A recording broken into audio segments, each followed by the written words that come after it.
This is Roundtable of Truth. Expose Dangote's retirement, Nigeria's food prices, and the hidden economic blueprint of control. We don't talk for trend, we investigate, we expose, we speak for the people. No fear, no favor. Aliko Dangote just retired as chairman of Dangote Sugar Refinery PLC. At first glance, it seems like a simple boardroom shift. But if you understand Nigeria's foundation of wealth, you know this isn't just a career move. This is a rearrangement of power and possibly a tightening of economic control. Let's be clear. This is not gossip, this is not envy, this is analysis, backed by truth, evidence, and suffering Nigerians can testify to. Since colonial times, wealth in Nigeria has not been about creativity. It has been about access to government, access to import licenses, access to monopolies, access to waivers, access to public contracts. And guess what? Dangote became rich not because he created a market, but because he was protected from competition. He got exclusive import rights on sugar, rice, cement, and salt, massive government subsidies, land allocations, and billions in low-interest loans from state-backed banks. Let's now apply economic logic. Example 1. Why is Nigerian rice more expensive than imported rice? Nigerian made 50 kilo rice equals to 45,000 naira. Foreign rice, smuggled, equals to 38,000 naira. Average monthly income in Nigeria equals to 60,000 naira. That means a bag of rice costs 75% of a full month's salary for a low-income Nigerian. Why? Because local companies like Dangote or Olam get exclusive government support, but they don't lower prices. Farmers don't get proper funding. Fertilizers are overpriced. The entire supply chain is controlled.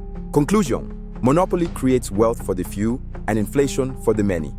Example 2. Dangote cement versus other African countries. Nigeria, Dangote cement equals to 9,500 naira, $6.5. Cameroon, Dangote cement equals to 4,200 naira, $2.9. Ghana, Dangote cement equals to 4,800 naira, $3.3. So wait, you produce in Nigeria, and yet we pay double. That's because the government banned other cement brands, increased taxes on imports, gave Dangote land and gas subsidies, yet prices never dropped, only his net worth increased. Let's break it like street arithmetic.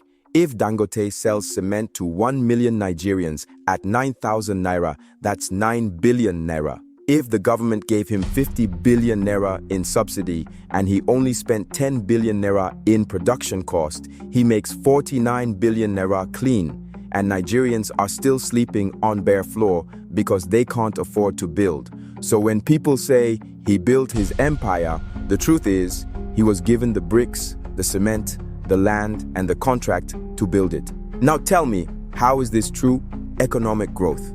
Dangote's net worth equals to $16.1 billion. Nigeria's poverty rate equals to 63%, 133 million people. Nigeria's inflation equals to 33% food inflation as of 2024. So, what is the meaning of all this money if a loaf of bread is 1,000 naira, tomato is 250 naira per one, electricity is 85 naira per kilowatt hour, and 30 million Nigerians go hungry daily? Yet the same elite who created the cost turn around to donate food as charity. That's like burning someone's house and giving them an umbrella as help. Let's go back to the foundation.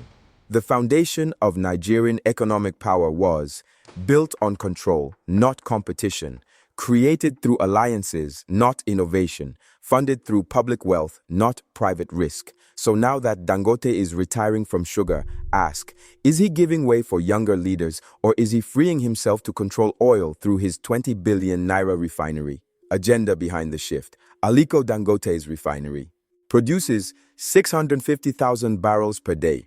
Government signed deals to buy directly from him. Other local refiners can't compete. Petrol prices are still above 800 naira per liter despite local refining. Just like he had monopoly in cement, is he now about to have monopoly in oil? Retiring from sugar might just be a chess move to focus on a new level of control. True, Dangote contributed to Nigeria's industrial landscape. He employs thousands. He made local production visible. But also, true, he became rich through state-backed favoritism. His products are more expensive in Nigeria than in other African nations. The wealth of one man did not lift the poor. It lifted only his shareholders. The verdict: we're not saying hate. We're not saying envy. We're saying look at the numbers. Look at the structure. Look at the result. If one man gets rich and the nation gets poorer, that is not growth. That is economic colonization in native clothes. If this analysis hits the truth for you, don't just scroll. Comment your thoughts. Share this with someone who thinks we're just talking for clout, and tag the people who still think monopoly is a blessing. This is not trending gist. This is round table of truth. We don't clap for crumbs, we expose the kitchen.